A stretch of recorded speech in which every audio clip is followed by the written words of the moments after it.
The History of the Idea of Race and Why It Matters.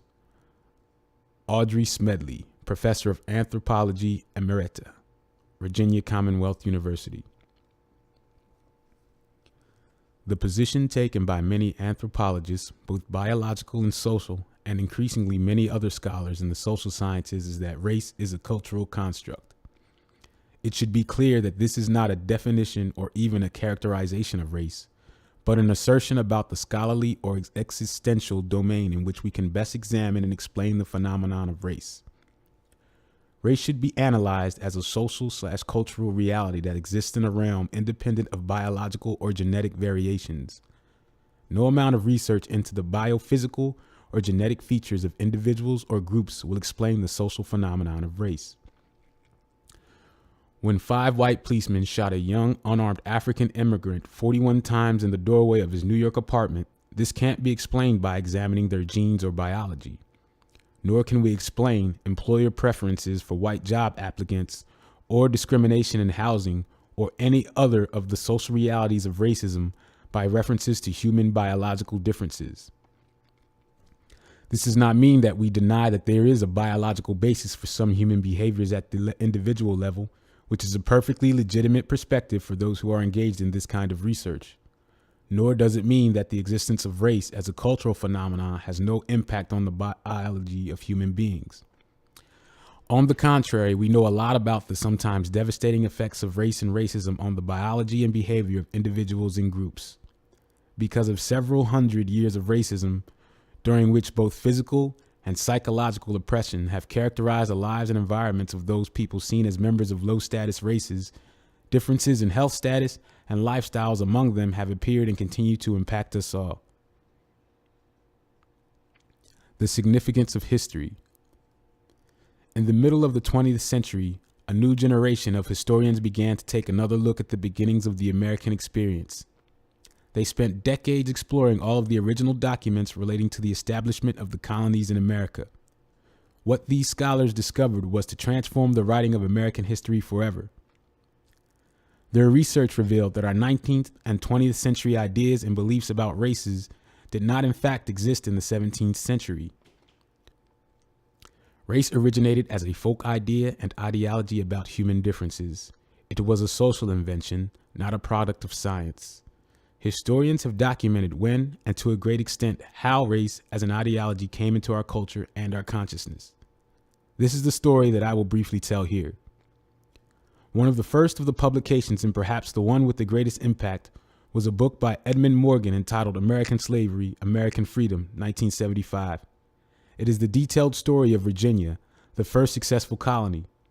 On its publication, it was hailed as a classic that has inspired numerous other historians. The establishment of Jamestown in Virginia by English colonists occurred 400 years ago this year in 1607. From the beginning, Jamestown was a crude, rough, and turbulent community of mostly young Englishmen who came to seek their fortunes and return home. They planned to emulate the Spanish, to obtain wealth by conquering and enslaving the native peoples and forcing them to produce gold and silver. However, the Indians didn't take well to slavery. Many died of European diseases and others escaped to unknown territories. Also, there was no gold and silver immediately available, but settlers soon discovered a crop, tobacco, whose trade would bring them wealth. But growing and processing tobacco required very hard work. The greatest problem the colonists constantly faced was lack of labor. Many settlers would not or could not do such intensive work. Within a decade, the colony began to import indentured servants, mostly from England, and it was this pattern of servitude that provided a model for the slavery that was to come later. Servants were bought and sold, ill-fed, ill-clothed, and poorly housed. They were punished cruelly for petty crimes.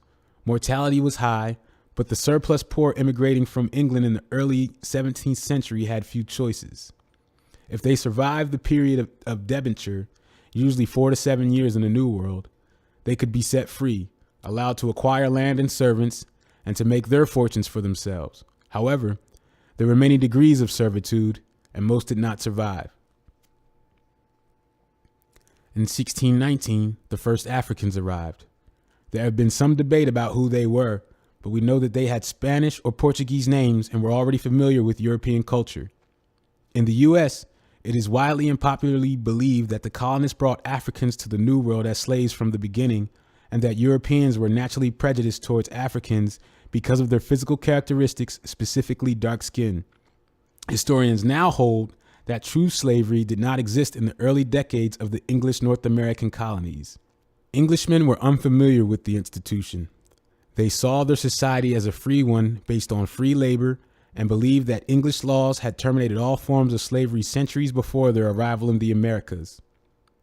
But they were familiar with many forms of bond servitude which they saw as unfree labor, and some men who purchased head rights to laborers treated them as if they were slaves for life. Masters were often brutal.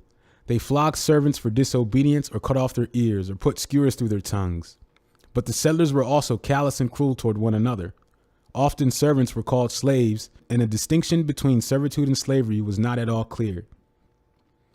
Consequently, the first Africans who arrived in Jamestown were not initially or uniformly perceived as slaves. They were assimilated into the colony as laborers under varying contracts like those of Europeans. Some Africans worked off their debts and became freedmen. A few ambitious men obtained land and livestock, built substantial houses, married, and established themselves as well-to-do planters. Some became entrepreneurs and engaged in trading and other commercial activities and had business dealings on an equal foot with whites. One famous family, that of Anthony Johnson, and his two sons owned more than 440 acres of land. They also had head rights for that is, owned 3 Africans, 3 Europeans, and 2 Indians as servants. They exercised the same rights as propertied Europeans. They participated in the assembly, the governing body of the colony, voted, served on juries, and socialized with white planters. Like their white counterparts, free black property owners were often contemptuous of government, arrogant and insulting towards those considered their social inferiors, assertive of their rights, and prone to fighting. In fact, numerous court records provide clear evidence that these 17th century Africans did not act differently from whites of the same social class. Edmund Morgan wrote, "There is more than a little evidence that Virginians during these years were ready to think of Negroes as members or potential members of the community on the same terms as other men and to demand of them the same standards of behavior. Black men and whites serving the same master worked, ate, and slept together, and together shared in escapades, escapes, and punishments. It was common for servants and slaves to run away together, steal hogs together, get drunk together. It was not uncommon for them to make love together. No stigma was associated with what we call today intermarriages. Black men servants often married white women servants. Records from one county reveal that 1/4 of the children born to European servant girls were mulatto. Historian Anthony Parent notes that 5 out of 10 black men on the Eastern Shore were married to white women. One servant girl declared to her master that she would rather marry a Negro slave on a neighboring plantation than him with all of his property, and she did. P. Morgan, 1998. Given the demographics, servant girls had their choice of men. One white widow of a black farmer had no problem with remarrying, this time to a white man. She later sued this second husband, accusing him of squandering the property she had accumulated with her first husband. In another case, a black woman servant sued successfully for her freedom and then married the white lawyer who represented her in court. By mid-century, the colony was in a crisis. A few men from among the earliest settlers had taken over most of the fertile land. They had established large plantations and grew tobacco to make huge fortunes. Poor servants who achieved their freedom found it difficult to acquire land. The freed poor and servants, which now included Europeans, Africans, mulattoes, and a few Indians, became unhappy with their lot, and especially the corruption and abuse of power on the part of wealthy men who ruled the country. They threatened rebellions, plundered their neighbors, showed contempt for colony leaders, and generated unrest throughout the settlement. In 1676, the most famous rebellion took place. Led by Nathaniel Bacon, this uprising of thousands of poor workers was the first major threat to social stability. The rebellion dissipated after the death of Bacon, but British royal commissioners sent out to suppress the uprising realized that the population at large had supported the rebellion and were sullen and obstinate. On one occasion, they faced a dissatisfied rabble of 400 African and 600 or 700 European bond laborers, chiefly Irish. They soon recognized that the need for a stratagem to prevent such occurrences in the future and ensure that a sufficient number of controlled laborers were made available to plantation owners. The decisions that the rulers of the colony made during the last decades of the 17th century and the first quarter of the 18th century resulted in the establishment of racial slavery. They began to pass a series of laws separating out Africans and their descendants, restricting their rights and mobility, and imposing a condition of permanent slavery on them. Africans were now being brought directly from Africa. They were different from earlier Africans in that they were heathens, that is, not Christians, and were unfamiliar with European languages, customs, and traditions. Some colony leaders began to argue that Africans had no rights under British laws and therefore could be subject to forced labor with impunity. After 1672, British ships entered the slave trade, and the number of people shipped directly across the Atlantic greatly increased. There were critical reasons for the preference for Africans. As early as the 1630s, planters had expressed a desire for African laborers. If only we had some Africans.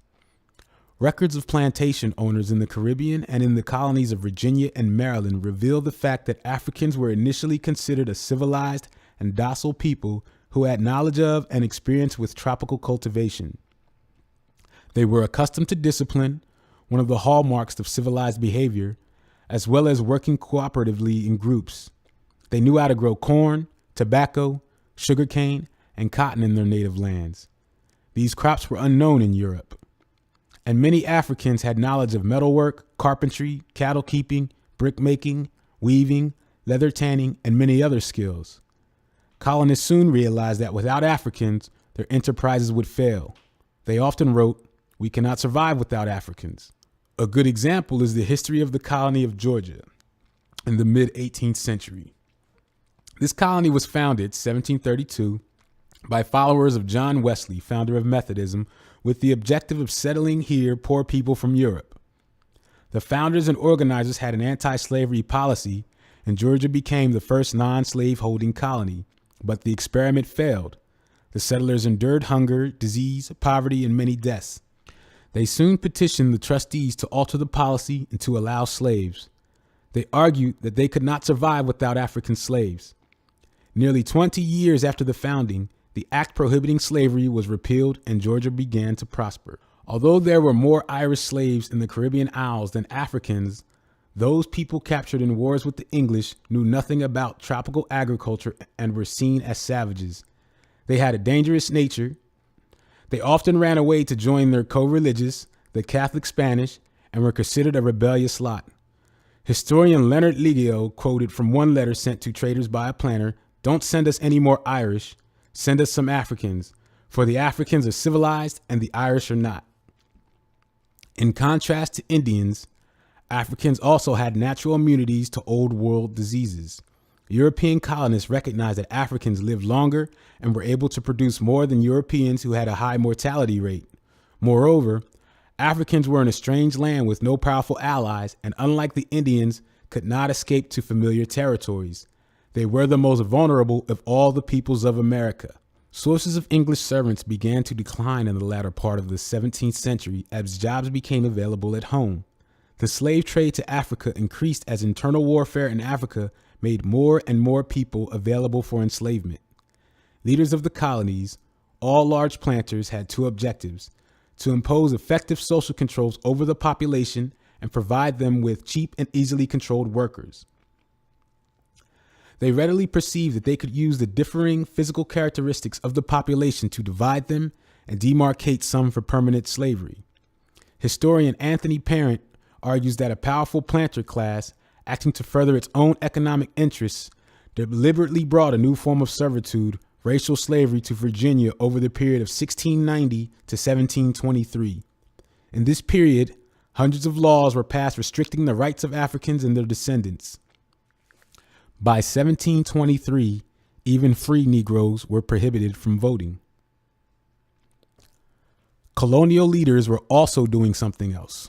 They were laying the basis for the invention of race and racial identities. They began to homogenize all Europeans, regardless of ethnicity, status, or social class, into a new category. The first time the term white, rather than Christian or their ethnic names, English, Irish, Scots, Portuguese, German, Spanish, Swede, appeared in the public record was seen in a law passed in 1691 that prohibited the marriage of a European with Negroes, Indians, and mulattoes. A clearly separated category of Negroes as slaves allowed newly freed European servants opportunities to realize their ambitions and to identify common interests with the wealthy and powerful. Laws were passed offering material advantages and social privileges to poor whites. In this way, colony leaders consciously contrived the social control mechanism to prevent the unification of the working poor. Physical features became markers of racial and social status. As Virginia's governor, William Gooch, asserted, the assembly sought to fix a perpetual brand upon free Negroes and mulattoes. However, the earliest rationale for racial slavery was not differences in physical features, but the identification of Africans as uncivilized heathens. The first savages that English had created in their minds were the wild Irish. In the late 16th century, after centuries of conflict and brutal warfare with the Irish, Queen Elizabeth declared that the Irish were natural savages incapable of civilization. Such attitudes generated extreme hatred of the Irish that has continued into the 21st century. In fact, the Elizabethans came very near to racializing the Irish, and in the 18th century, the term race was imposed upon the Irish.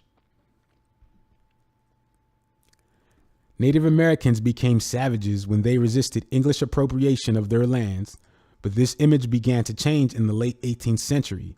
Now, early in the 18th century, by reducing Africans to permanent slavery, prohibiting owners from freeing slaves, prohibiting their education and training, the English invented a new savage. From the early 18th century on, negative characterizations of Africans formed part of a new rationalization for enslavement. These became the stereotypes of races and race differences that were inherited in the 19th and 20th centuries.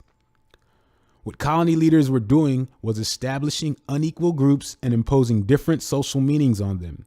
As they were creating the institutional and behavioral aspects of slavery, the colonists were simultaneously structuring the ideological components of race. They exaggerated human differences and even invented some that could not be sustained empirically, such as the belief that Negroes had black brains and blood. By the end of the 18th century, during the Revolutionary era, a great debate over the nature of the Negro had developed. Anti-slavery forces, particularly in Europe, castigated the leaders of the American Revolution for advocating freedom, yet holding more than 2 million people enslaved. In response, pro-slavery proponents developed an ideology about human group differences that dehumanized the Negro and demoted him to a status closer to the apes. Thomas Jefferson was the first to proclaim that we should leave the question of the Negro status and nature to science, which was just beginning to emerge as a separate and distinct institution in Western culture. From the last decade of the 18th century on, the writings of learned men appeared to proclaim the national inferiority of blacks. In the 1860s, slavery ended, but race as social status and the basis of our human identities remained. Race ideology proclaimed the existence of separate, distinct, and exclusive groups that were made unequal by God or nature. African Americans, the most inferior, were at the bottom of the hierarchy. European whites, some of them, were at the top. Each race was thought to have distinct physical and behavioral traits that were inherited in the blood and passed on to their children. Thus, we have the continuing stereotype of African Americans as lacking in intelligence, lazy, overly sexed, loud, irrational, musical, emotional, and superstitious. Finally, it was believed that these race differences could not be transcended or transformed. In the 19th century, science using techniques of measuring various aspects of the human body sought to affirm the differences between blacks and whites to justify the retention of phenotypically based separate and exclusive groups. In the 20th and 21st centuries, race scientists turned to IQ tests and the new measure of human differences became primarily intelligence. In the 21st century, race scientists persist in promoting the supposed heritable characteristics of different races. The legacy of race. This is the legacy about how North American colonists constructed human differences, establishing a hierarchy of races for social, economic, and political purposes. There are many benefits to knowing this history. We have inherited a legacy of enslavement without fully understanding the realities of the 17th century world, in part because most histories taught in the 19th and 20th centuries contain negative stereotypes about who our African ancestors were. Modern historians have provided a corrective to such distorted history by restoring accurate accounts of events and their causes, especially the role of Africans in the making of this country. Knowing the broader context in which our ideas and beliefs evolved gives us a better understanding of who we are as human beings. Most importantly, it forces us to confront the reality of race. There is a passage in the Bible that says, "You shall know the truth, and the truth shall set you free." Race is like a vice that constricts our spirits and damages our psyches. I think Thomas Jefferson understood this, despite his ambivalence and apparent moral duplicity, when he wrote about the damages done to white children by the presence of slavery. The whole commerce between master and slave is a perpetual exercise of the most boisterous passions, the most unremitting despotism on the one part, and degrading submissions on the other. Our children see this and learn to imitate it. From his cradle to his grave, he is learning to do what he sees others do. The parent storms, the child looks on, catches the lineaments of wrath, puts on the same airs in the circle of smaller slaves, gives a loose to his worst of passions, and thus nursed, educated, and daily exercised in tyranny, cannot but be stamped by it with odious peculiarities. The man must be a prodigy who can retain his manners and morals undepraved by such circumstances. Jefferson, Notes on the State of Virginia, 1785. Jefferson was very much aware of these terrible consequences. 2 of his grandchildren beat a slave to death for breaking a cup. Both the high-status racial whites and the low-status races, especially blacks and Indians, have been scarred in their daily lives by the racial images to which we have all been conditioned. Knowing the truth about our history will help to free us from the beliefs and attitudes about human differences that were deeply embedded in our culture with the invention of race and races. Finally, freedom from the lived experience of racism that so acutely damages especially young African Americans may help to transform our entire society. By expanding freedom and opening up access to cultural knowledge for all people, it may well be that we will come closer to the ideals of equality and opportunity.